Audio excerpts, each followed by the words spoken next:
Hello friend, स्वागत है कोई बिजनेस क्लास में। तो कैसे हैं आप लोग? उम्मीद है स्वस्थ और मस्त होंगे और आप अपनी प्रिपरेशन अच्छे से कर रहे होंगे कि यहाँ पर जो प्रिपरेशन ये है आपका, ये क्लास है स्पेशली देखिए, ये क्लास आपका है 11th का, जिसमें आप सीबीएसई बोर्ड, आईसीएसई बोर्ड का या फिर नीट एग्जाम प्रिपरेशन कर सकते हैं। देखिए इस क्लास से जो चीज़ आप सीख रहे हो, ठीक है, या अगर आप चैनल पर आए हैं तो आपके लिए कुछ इंट्रोडक्शन हो जाए। देखिए मेरा नाम है जयप्रकाश और इस चैनल पर हम स्पेशली नीट एग्जाम की प्रिपरेशन करवा रहे हैं, जिसमें हम नीट एग्जाम के लेवल का आपका जो भी होता है एक्सप्लेनेशन उसको करते हैं और साथ में उसको लेवल का क्वेश्चन भी कराया जाता है। तो अगर आप चैनल पर आए हैं तो चैनल को सब्सक्राइब कर लीजिए, अपने दोस्तों में शेयर कर लो ताकि उनको भी पता चल सके कि हाँ, कुछ एक ऐसा चैनल है जिस पर नीट एग्जाम तैयारी कराई जा रही है टोटली फ्री ऑफ कास्ट, और भी आपका यूट्यूब पर। ये बहुत सारे बच्चों के मन में ख्याल होता है कि ना, जब वो प्रिपरेशन करना स्टार्ट करते हैं तो वो क्या करते हैं कि सोचते हैं कि कौन सा कोर्स ले लें, कौन सा इंस्टीट्यूट से कोर्स लें, कहाँ से लें, कैसे लें। इस तरीके की बहुत सारी चीज़ें उनके पास होती है और अगर उन चाहें तो बिना कोई कोर्स लिए यूट्यूब से भी पढ़ाई कर सकते हैं, क्योंकि यूट्यूब पर भी सारे कंटेंट अवेलेबल हैं। अच्छे से अच्छे टीचर भी आपको मिल जाएंगे, वहाँ पर आप हर तैयारी कर सकते हो। जैसे इस चैनल पर भी आपको अच्छे से प्रिपरेशन कराया जा सकता है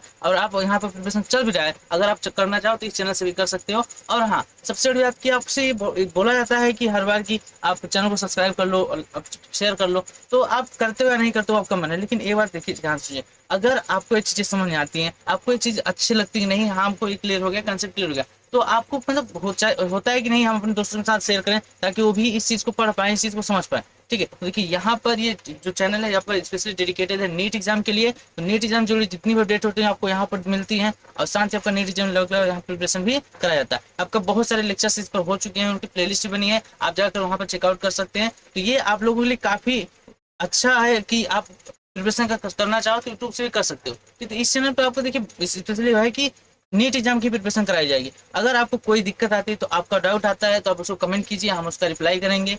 और कोई भी दिक्कत आ रही है तो उसको बताइए कि हाँ इस चीज़ से, इस टॉपिक से या फिर इन चीज़ों से हमें संबंधित आ रही है, तो हम उसको ट्राई करेंगे कि उसका कुछ ना कुछ आपका अच्छा रिस्पॉन्स दिया जाए, आपको उस चीज़ से निकाला जाए। अगर आपको कोई प्रॉब्लम है तो प्रॉब्लम का सोल्यूशन दिया जाए। तो इस तरीके से आपको यहाँ पर प्रिपरेशन होगा।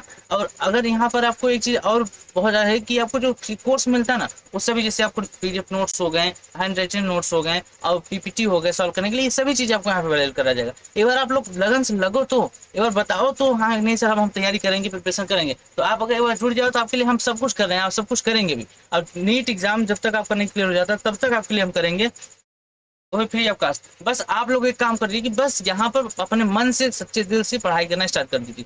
अगर आप पढ़ना स्टार्ट कर देंगे तो डेफिनेटली आपको हर एक चीज़ मिलेगी। यहाँ पर हम खुद मेहनत करेंगे और कर भी रहे हैं कि आप लोगों के लिए अच्छे से अच्छा चीज़ दिया जा सके, अच्छे से अच्छा कंटेंट प्रोवाइड किया ताकि आप उन चीज़ों को सरल से सरल भाषा में समझ पाएं।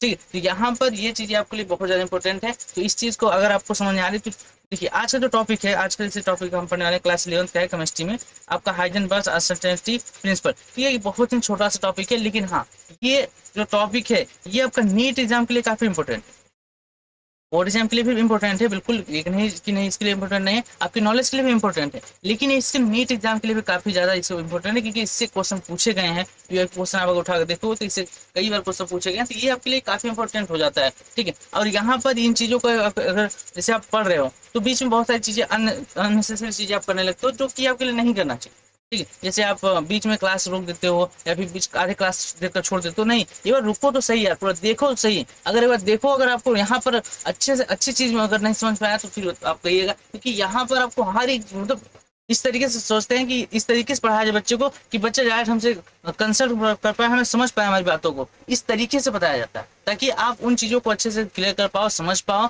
और चीज़ों को आगे से सीख पाओ, और सीखने के बाद फिर अपने एग्जाम को अच्छे से फोड़ पाओ। तो इसीलिए यहाँ पर एक आपका डेडिकेशन चैनल है, इस डेडिकेटेड चैनल एक बनाया गया जिसमें आपको अच्छे से प्रिपरेशन कराया जाए, इस पर आपको मोटिवेट भी किया जाता है। मतलब बहुत सारे बच्चे होते हैं कि वो अब मतलब आने वाले जीवन में परेशानी, देखिए जीवन में सबके परेशानी आती है, तो बहुत सारे बच्चे आते हैं वहाँ अपने परेशानियों से वो पढ़ नहीं पाते, तो आप उन परेशानियों से कैसे लड़ेंगे ये चीजें भी आपको बताई जाती है। किस समय क्या करना है, कैसे आपको टाइम टेबल बनाना है, हर एक चीज यहाँ पर आपको बताया जा रहा है। मतलब वो हर चीज दी जा रही है जो एक स्टूडेंट के लिए आवश्यक है, एक स्टूडेंट को चाहिए, तो वो अगर हर एक चीज मिल रही है तो आप रुको ना, रुक कर देखो तो सही आपको लिए क्या क्या चीज यहाँ मिल रही है। तो अगर इन सभी चीजों को आप देखो डेफिनेटली आप उन चीजों को ले सकते हो, उस एग्जाम को फोड़ सकते हो जो आप चाहते हो अपने लाइफ में करना। ठीक है। तो ये छोटा सा मेरा कंसल्टेशन था आप लोगों के साथ और इंट्रोडक्शन था कि इस चैनल पर अगर आप आए हो, विजिट कर रहे हो, तो ये चीज़ आपको पता होनी चाहिए। अगर इसी तरीके से आप करोगे डेफिनेटली आप आगे जाओ। अगर आप 9th और 10th में भी हो, ठीक है, हमने 11th 12th का तो कवर किया, लेकिन अब 9th और 10th का भी अगर कोई बच्चे हैं जो पढ़ना चाहते हैं तो उनके लिए भी इस चैनल पर कंटेंट अवेलेबल है और अवेलेबल करा दिए जाएंगे। और अगर अभी देखिए अब सेशन स्टार्ट हो गया, बहुत सारे बच्चे गलतियां करते हैं। क्या गलतियां करते हैं? जैसे अभी देखिए अब लास्ट जून चल रहा है, ठीक है, अब इसके बाद जुलाई लग जाएगा, जुलाई से उनका सेशन दिसंबर तक चलता है, उसके बाद नॉर्मली एग्जाम्स डे आ जाते हैं, तो जनवरी फरवरी से फिर मार्च तो सर आपका एग्जाम होता है। तो आपका जो सही टाइम होता है ना स्टडी का, सही टाइम क्या होता है? सही स्टडी का टाइम होता है आपका कब? आप अगर मतलब जून तक आप जो भी किया भी मतलब अन्य चीजें भी काम करते रहते हो, लेकिन हाँ अब जैसे ही जुलाई आपका लग रहा है तब से आप स्टार्ट कर दिए, जुलाई टू दिसंबर यानी 6 मंथ। देखिए यहाँ पर थोड़ा सा हम इस टॉपिक आपको क्लियर करेंगे, पर थोड़ा सा कुछ बातें आपको बता रहे हैं तो आप चीजें सीख लीजिए। देखिए यहाँ पर आपके लिए क्या है, right time to start study, start study. तो अगर आपको राइट टाइम चाहिए में, तो बहुत बच्चे होते हैं कि सर ये भी नहीं समझ पा रहे, अभी नहीं पढ़ पा रहे, अच्छे समय देखेंगे, अच्छे समय पढ़ेंगे। तो देखिए राइट टाइम आपके लिए यहाँ पर होता है, बहुत ही इंपॉर्टेंट लाइन बता रहे हैं यहाँ पर कि अगर आप जून मतलब जून ठीक है बीत गया कोई बात नहीं, जुलाई से अगर आप जुलाई से भी स्टार्ट करते हो तो जुलाई टू दिसंबर, जुलाई टू दिसंबर, जुलाई दिसंबर, यहाँ पर देखिए आपका टोटल 6 मंथ होते हैं। कितने मंथ होते हैं? 6 मंथ। अगर इन 6 मंथ में आपने अच्छे से प्रिपरेशन किए तो आप कोई भी एग्जाम फोड़ सकते हो, क्योंकि ये 6 मंथ तो गोल्डन टाइम होते हैं। इसमें आपने स्टार्ट किया प्रिपरेशन, 6 मंथ आपके लिए है फुल डेडिकेशन साथ आप पढ़ाई के अपना प्रिपरेशन किए अच्छे से, आप उसके बाद एग्जाम टाइम में रिवीजन करके चले गए, आपका एग्जाम अच्छे से क्लियर हो जाए। ये जो 6 मंथ है, इस 6 मंथ को अब मत गवाओ, मतलब आप बिल्कुल वेस्ट मत करने दो टाइम को। अब इस 6 मंथ में आप अपना प्रिपरेशन स्टार्ट करो। मीन्स अब जुलाई से आप यहाँ से जुड़ जाओ और आपको यहाँ पर 9, 10, 11, 12 प्लस नीट एग्जाम तक की प्रिपरेशन अच्छे से कराई जाएगी। हर एक चीज आपको दिया जाएगा यहाँ पर, और कोशिश की जाएगी कि आपको कम से कम समय में हर एक चीज अच्छे से क्लियरली पढ़ाया जा सके। अब 6 मंथ तो बहुत है यार, 6 मंथ आप किसी भी एग्जाम के लिए बहुत है, मतलब इसमें आप अच्छे से प्रिपरेशन कर सकते हो। 9, 10, 11, 12 तो एकदम सिंपली आप एग्जाम को फोड़ सकते हो, कोई दिक्कत नहीं होगा।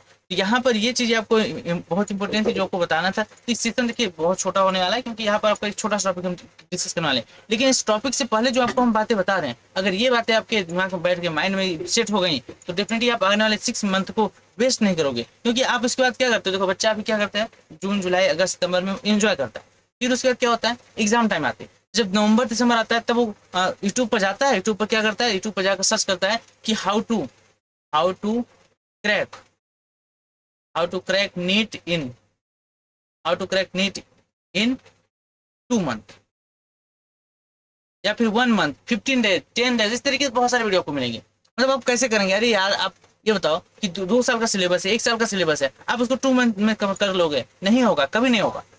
तो इसलिए कह रहे हैं आपको यहाँ पर जगाने आए हैं आपको, ये सेशन छोटा था लेकिन आपको यहाँ पर जगाने आए कि नहीं अब जाग जाओ। अगर जुलाई जैसे ही आ रही है आपका, अब ऐसा नहीं कि जुलाई से ही पढ़ेंगे, आप अभी से स्टार्ट कर सकते हो, लेकिन हाँ जुलाई से अब आप स्टार्ट कर दो, अब टाइम वेस्ट ना करो। ये 6 मंथ के लिए अंडरग्राउंड हो जाओ अच्छे से यहाँ पर, और 6 मंथ के बाद जब आप निकलो तो सबको लगना चाहिए नहीं हाँ इस बंदे ने तैयारी किया और प्रिपरेशन किया अच्छे से और उसको एग्जाम को फोड़ दिया। तो इस एग्जाम को फोड़ने के लिए आपको यहाँ ओनली फॉर 6 मंथ अंडरग्राउंड हो जाओ। क्या हो जाओ? अंडरग्राउंड।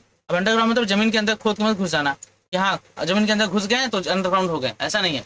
मतलब कि दुनिया से, बाहरी दुनिया से आपको नाता तोड़ दो, तो एक रूम में बैठ जाओ, वहां पर अपना प्रिपरेशन स्टार्ट करो, 6 मंथ अच्छे से जम कर मेहनत करो, उसके बाद तुम्हारा एग्जाम निकल जाएगा, फिर दुनिया के सामने जाओ, दुनिया तुमको सलाम करेगी, नहीं इस लड़के ने तैयारी की, इस एग्जाम निकला और ये आज यहाँ पर पहुंच चुका है। इस तरीके से आप यहाँ पर कर सकते हो। तो ये जरूरी है आपके लिए, इसलिए यहाँ पर सेशन के स्टार्टिंग में आपको ये चीज बता रहे हैं कि अगर आप किसी भी एग्जाम की प्रिपरेशन करो ना, ये टाइम जो आपके लिए होता है गोल्डन टाइम होता है। क्योंकि इसमें देखिए अब गर्मी से धीरे धीरे आपके सर्दी आएगी, तो यहाँ पर क्या होगा, आपको बहुत सारी चीजें मिलेंगी जो आप आसानी से पढ़ सकते हो, चीजें समझ सकते हो और अच्छे से प्रिपरेशन कर सकते हो। तो इस चीज को आप ध्यान रखो। समझ में आ गया आपको कि कैसे पढ़ाई स्टार्ट करने? आप कोई भी दिक्कत है किसी भी टॉपिक से आ रहा है, किसी सब्जेक्ट से, किसी भी सब्जेक्ट से, किसी भी टॉपिक से दिक्कत आ रहा है, आप कमेंट में बताइए, उसका सोल्यूशन आपको जरूर मिलेगा।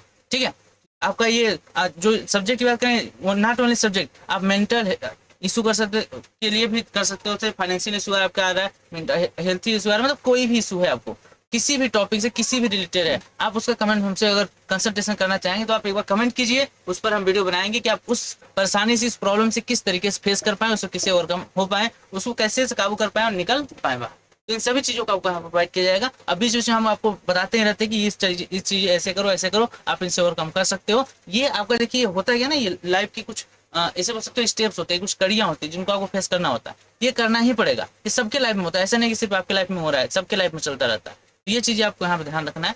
चलिए, अब उम्मीद है कि आप चीज़ें समझ गए होंगे। और अगर इतना बात आप समझ गए हो तो चैनल परिवार तो चैनल को सब्सक्राइब जरूर कर लो, और दोस्तों में लाइक करके दोस्तों में शेयर कर दो, और वो भी इन चीज़ों को समझ पाए, सीख पाए, और अपना टाइम बर्बाद होने से बता पाए, वेस्ट होने से बता पाए, और वो इस 6 मंथ में प्रिपरेशन करके अपने एग्जाम को फोड़ पाए। ठीक, तो चलिए अब चलते हैं, अब मतलब आज का टॉपिक जो है उसको प्ले कर लेते हैं। तो यहाँ पर देखिए आपका जो टॉपिक है क्या है, 11। तो 11 का एकदम सिंपल सा टॉपिक है क्या, हाइजेनबर्ग अनसर्टेनिटी। तो यहाँ पर इसी चीज को हम यहाँ पर थोड़ा सा देख लेते हैं। देखिए, हाइजेनबर्ग अनसर्टेनिटी प्रिंसिपल, देखिए, Werner Heisenberg a German physicist. सबसे पहली बात की जर्मन फिजिसिस्ट है, केमिस्ट नहीं थे, आपके फिजिसिस्ट थे। इन 1927 gave a principle about the uncertainty in the simultaneous measurement of the position and the movement of small particles with absolutely accuracy or certainty। Means ये क्या कहना चाहते हैं, देखिए ये रिलेटेड है आपका क्या, आपका 11th चैप्टर है atomic structure of atom. Structure of atom में बहुत सारी चीजें देखा था, हमने कई सारे थ्योरी देखे जिसमें एटम की स्ट्रक्चर बताया गया, इसके पार्टिकल्स बताया गया कि सबसे स्मॉल पार्टिकल्स कौन सा है, क्या एटम सबसे स्मॉल पार्टिकल्स है। तो बाद में पता चला कि नहीं, पहले डॉक्टर ने कहा कि है, फिर बाद में पता चला कि नहीं, एटम तो सबसे स्मॉल पार्टिकल्स है नहीं, ये खुद किससे बन के बना है। तो अब सब स्मॉल पार्टिकल्स आ गए, तो वो पार्टिकल्स एटम किससे बनकर बना हुआ है, उन चीजों को पढ़े, उनकी डिस्कवरी कब हुई थी, किसने किया था, और उस पर क्या चार्ज होता है, उसका मास क्या होता है, ये हर एक चीज हमने कवर कर रखा है। तो अगर आपने नहीं देखा है तो उसको जाकर डिस्क्रिप्शन लिंक है, वहां से, या फिर इस चैनल प्लेलिस्ट बनी, आप वहां जाकर चेकआउट कर सकते हैं, पूरा आपको मिल जाए। फिर आप देखिए, आप इन्होंने हाइजेनबर्ग का क्या मतलब था, इन्होंने कहा, देखिए अगर हम बात करें से कोई बड़ी चीज है, बड़ी गाड़ियां जैसे बाइक है, कार है, ट्रक है, ठीक है, एरोप्लेन है, या फिर आपका ट्रेन है, तो इनकी जो स्पीड होती, इनकी स्पीड जो होती है, वेलोसिटी जो होती है, और मोमेंटम, देखिए इसमें दो शब्द आए, पोजीशन आया है, क्या क्या है यहाँ पर, देखिए एक आपका आया है पोजीशन, और एक आपका है मोमेंटम। तो इनकी जो बड़ी चीजें हैं, इनको हम क्या करते हैं, इनका मेजरमेंट कर सकते हैं, एक्यूरेसी इनकी अच्छा 100% निकाल सकते हैं। बट यही बात अगर हम मोमेंटम या पोजीशन की बात करें, किसकी, स्मॉल पार्टिकल्स की, लाइक आपका इलेक्ट्रॉन, प्रोटॉन, न्यूट्रॉन। तो इलेक्ट्रॉन आप जानते हो, अगर एक एटम है, सपोज ये एक आपके पास एक एटम है, तो यहाँ पर जो एटम है, ये आपके पास एक एटम है,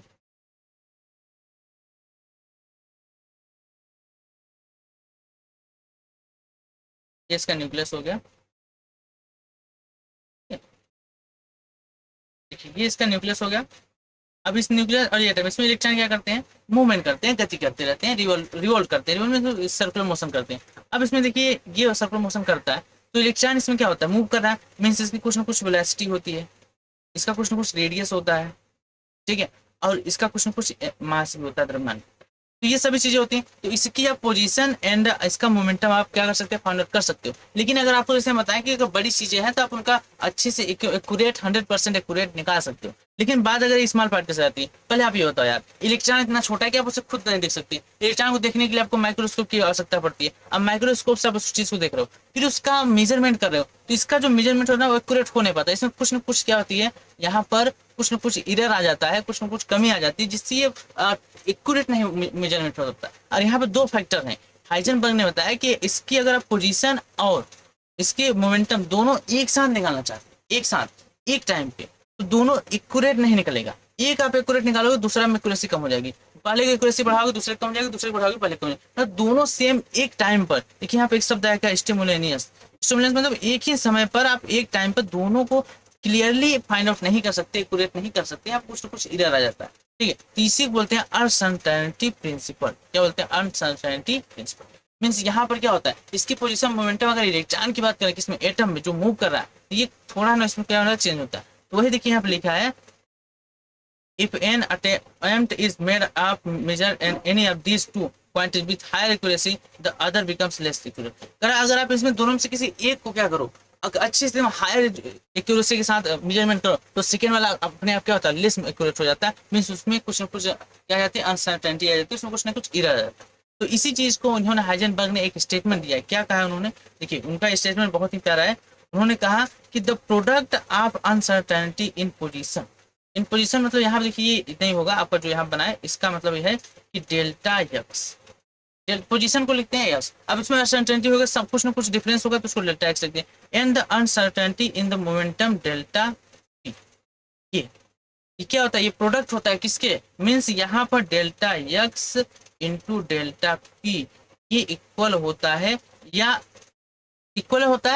फिर ये आपका मोर देन होता है किससे, एच अपान 4 पाई, एच अपान 4, एच अपान 4 पाई क्या तो इक्वल होगा या इससे लेस मोर होगा, ज्यादा होगा, ये वाला थोड़ा ज्यादा होगा। यही बात उन्होंने बताई। इसमें कुछ न कुछ अनसर्टेनिटी आती है, इसी को उन्होंने क्या कहा कि अनसर्टेनिटी,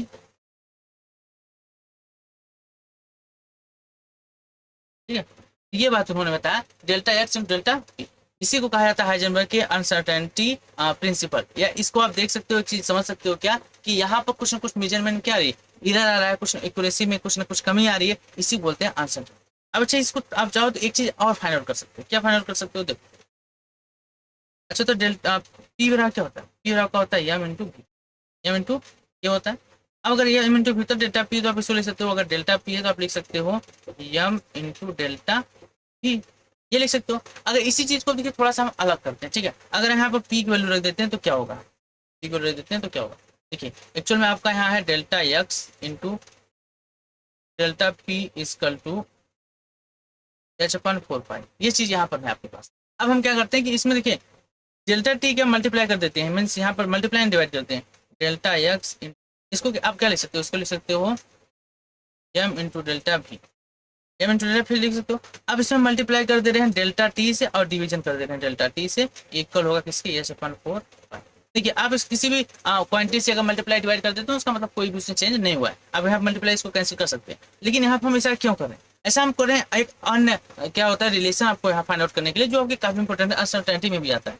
क्या है वो रिलेशन आपका, देखिए एक्चुअल में अब अगर delta V upon delta T आप कर दें, ये हो जाता है ए मीन्स होता है एक्सेलरेशन, एक्सेलरेशन मीन्स ये आपका हो जाएगा delta x into M A into delta. देखिए एक्चुअल में जो यहाँ पर एक शब्द आया क्या, delta V upon delta T जो होता है ये इक्वल टू होता है किसके, ए, किसके इक्वल होता है ए, तो यहाँ पर आप लिख सकते हो क्या delta x into M A into delta T equal to किसके होगा, एच अपान।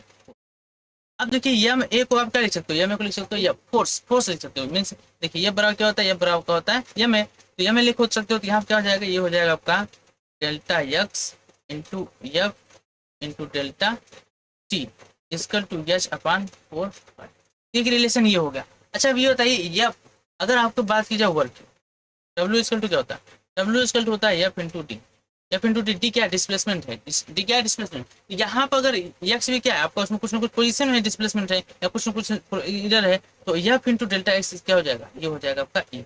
अच्छा अब डब्ल्यू ऐसे लिखते हैं या फिर इसको ई लिख सकते हैं, क्या लिख सकते हैं, ठीक है आप इसको ई लिख सकते हैं, एनर्जी होता है एक्चुअल में ई, तो अगर डब्ल्यू आपका होता है डब्ल्यू इक्वल टू होता है किसके, ई के, तो यहाँ से आप क्या लिख सकते हो, यहाँ से आप लिख सकते हो, देखो ये लिख सकते हो ई इंटू डेल्टा टी, अच्छा इसमें डेल्टा लगा तो डेल्टा लगा सकते हो, delta E into delta T equal to h upon 4। तो ये आपका जो यहाँ पर एक अन्य रिलेशन है क्या, energy, delta E means energy and delta t means time, तो delta t and delta h ये भी आपका होता है 4 पाई, ये चीजें आपको यहाँ पर पता होनी, ठीक है, ये भी एक इम्पोर्टेंट आपका फार्मूला निकल कर आता है, इंपोर्टेंट रिलेशन आता है क्या, delta in delta T equal to h upon 4 pi, जो कि आपका हाइजेनबर्ग के अनसर्टेनिटी को ही शो करता है in the second form of uncertainty, बस दूसरे रूप में इसको प्रोसीड करता है, लेकिन दोनों चीज वही बता है, ठीक है। तो ये आपका पहला फार्मूला हो गया और ये आपका दूसरा फार्मूला था, जो कि दोनों आपके लिए इंपॉर्टेंट है। यही हाइजेनबर्ग की अनसर्टेनिटी था कि जब कोई इलेक्ट्रॉन किसी एटम में मूव करता है, अपने सर्कुलर मोशन पर रिवोल्ट करता है, तो वहां पर उसमें कुछ ना कुछ अनसर्टेनिटी आती है। अगर आप 1:1 टाइम पर आप इन चीज को निकालना चाहें क्या पोजीशन है मोमेंटम, तो उसमें कुछ ना कुछ अनसर्टेनिटी आती है, इसी चीज को उन्होंने बताया। तो उम्मीद है कि अब आपको हर एक चीज अच्छे से पॉइंट क्लियर हो गया होगा। ये क्लास आपको कैसा लगा कमेंट में जरूर बताइए कि हाँ सर हमको टॉपिक अच्छे से क्लियर हुआ, टॉपिक आपकी कोई दिक्कत आए तो भी बताइएगा, क्योंकि आपको मतलब आपका जो यहाँ पर फीडबैक होगा ना, वही चीज बताता है कि नहीं बच्चों को क्या चाहिए, क्या उनको कम पड़ रहा है और क्या नहीं मिल रहा है।